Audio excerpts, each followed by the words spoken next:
سلام به همه، من مهنازم. خوش اومدید به چنلم. امروز اومدم در مورد یه اپیلاتور جدید که خودم چند وقت خریدم صحبت کنم.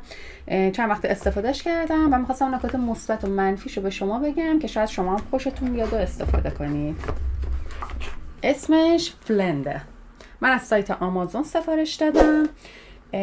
قیمتش هم 27 بود و که سایت های دیجیکالا مشابهش هست، حدوداً 200-300 هزار تومن. حالا شاید این کیفیت رو نداشته باشه چون خیلی تفاوت قیمتی داره پوند تا ریالش، ولی همین کار رو انجام میده. شما میتونید از سایت دیجیکالا سفارش بدید و استفاده کنید. بریم ببینیم چطوریه. خب بچه ها، این موزن همونطور که میبینید 2 تا سری داره و 2 تا درجه داره. LED داره که خیلی مهمه. وقتی رو پوستتون میندازید مخصوصا برای صورت روشن میکنه و شما میتونید موها و پرزای خیلی ریز رو ببینید. این سری برای صورت استفاده میشه و نواحی حساس که پوستتون حساس ممکنه قرمز بشه، این سری برای اونه. اصلا هیچ دردی نداره، هیچی متوجه نمیشه. فقط اینکه به سمت رویش مو بزنید که پوستتون آسیبی نبینه.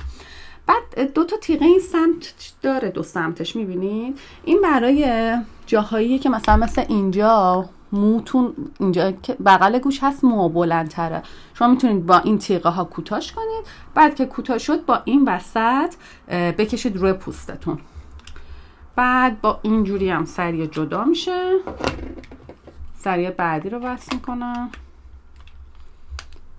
بچه من اینو چک کردم تو سایت دیجیکالا، نه همین برند ولی مشابهش هست. میگم یعنی شما میتونید، بعد قیمتش هم خیلی مناسب بود، یه دونه‌شو زده بود 297.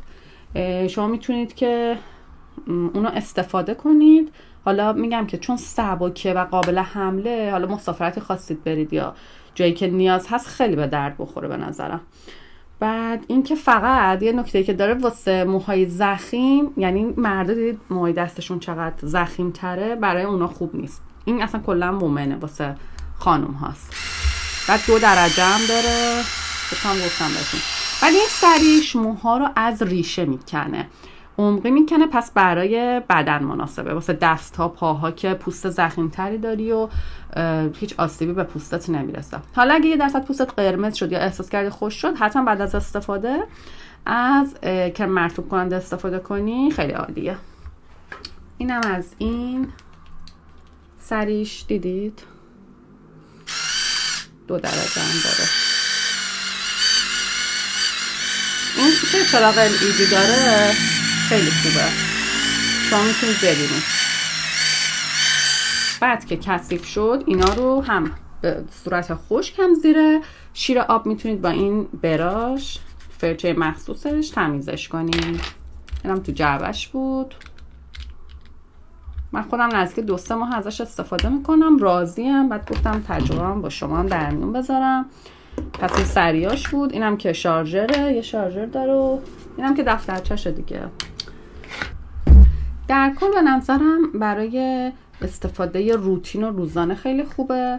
برای من انتخاب مناسبی بود. انشالله که شما هم بگیرید و ازش راضی باشید و بتونید استفاده کنید.